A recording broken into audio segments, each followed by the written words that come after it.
سلام سلاطین. روز جمعه است.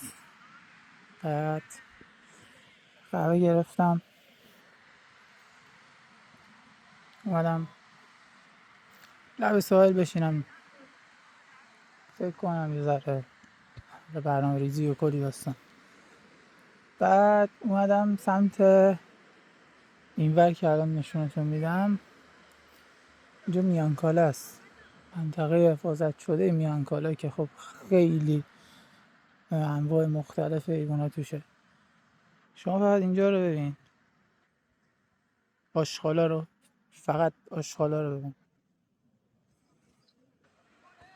مثلا حفاظت شده است، مثلا جزء مناطق خیلی خاصه، جزء مناطق خیلی حساسه،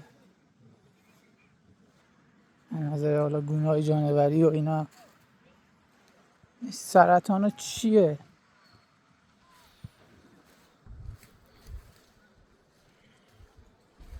چقدر آشغال.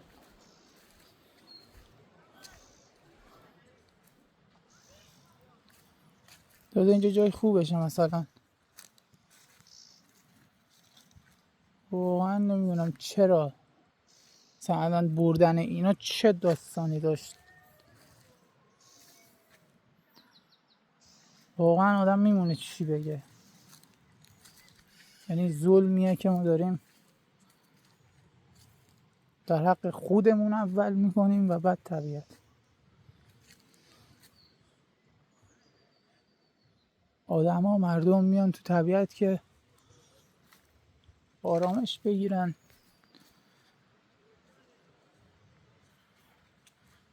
میان میشینن لذت ببرن. یکی مثل من الان مثلا اومدم اینجا که کلی مثلا بشینم فکر کنم، حالا اون داستانای ژورنال نویسی و و میای و با چنین صحنه های مواجه میشی. خب این چیه جز اثر منفی، جز این که حال آدم بچه، جز این که کلی چیزای دیگه بیاد تو ذهن آدم. الان کلی چیز اومده تو ذهن من که من از اون آرامش گرفتنه، از اون فکر کردن دور میکنه دیگه.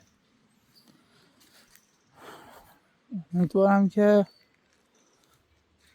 درست شه این شرایط، این وضع درست شه. امیدوارم نکنم این کار. واقعا این ویدیویی هم که من میگیرم فکر نمی کنم بخواد تأثیری داشته باشه. شاید 2 نفر ببینن، شاید 10 نفر ببینن و با ویدیو گرفتن من چیزی درست نمیشه. ولی خب همون 2 نفری که میبینن، همون 3 نفری که میبینن، سعی کنیم که آشغال نریزیم. واقعا عشقید. فعلا